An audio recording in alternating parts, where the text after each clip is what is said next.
Chocolate, மிட்டாய், puff, samosa,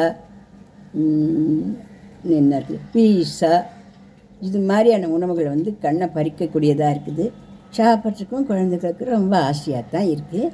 அப்படின்னாலும் பெண் குழந்தைகளை பொறுத்தின வரைக்கும் இவைகள் எல்லாத்தையும் நம்ம மாதத்துக்கு ஒரு தினம் அந்த குழந்தைக்கு ஆசைக்கு வாங்கி கொடுக்கலாம். அவ்வளவே தவிர அடிக்கடி இந்த சாக்லேட்டு, மிட்டாயி, அது இந்த மாதிரி ஒரு பீஸா, அது இந்த மாதிரியான ஃபேட்டு இதெல்லாம் நிறைய அந்த பெண் குழந்தைகளுக்கு கொடுத்தா அது என்ன ஆகும்னா கருப்பையை வந்து அது ரொம்ப பாதிக்கும்.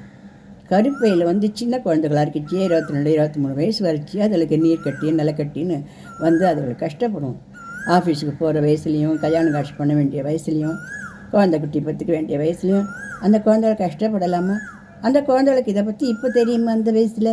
அதனால் நாம் என்ன பண்ணணும், இந்த விஷயத்தை எல்லாத்துக்கிட்ட சொல்லணுன்றது அவசியம் இல்லை.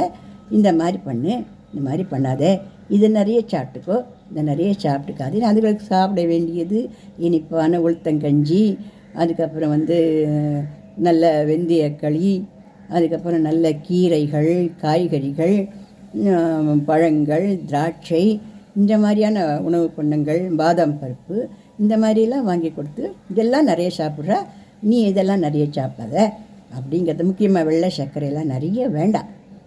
ஏன்னா இந்த காலத்தில் திபுன்னு பொம்னாட்டி குழந்தை தான் அது, 10 வயசு குழந்தை தான் அது. ஆனால் பெரிய பொம்னாட்டி மாதிரி பெருசாக வளர்ந்து போயிடுது அந்த குழந்தை பாவம். அதுக்கு ஒன்றும் தெரிய மாட்டேங்கிறது. இருந்தாலும் பின்னாடி அதுக்கு உடம்பு வந்தது நம்ம தானே கஷ்டப்படுறோம். இந்த விஷயத்த நம்ம நினச்சி பார்க்கலாமா, யோசனை பண்ணலாமா? இந்த பதிவு பிடிச்சிங்க லைக் பண்ணுங்கள், ஷேர் பண்ணுங்கள், சப்ஸ்கிரிப்ஷன் கொடுங்க. என்னோடய பதிவுகளுக்கெல்லாம் நீங்கள் நிறைய சப்ஸ்கிரிப்ஷன் கொடுங்க.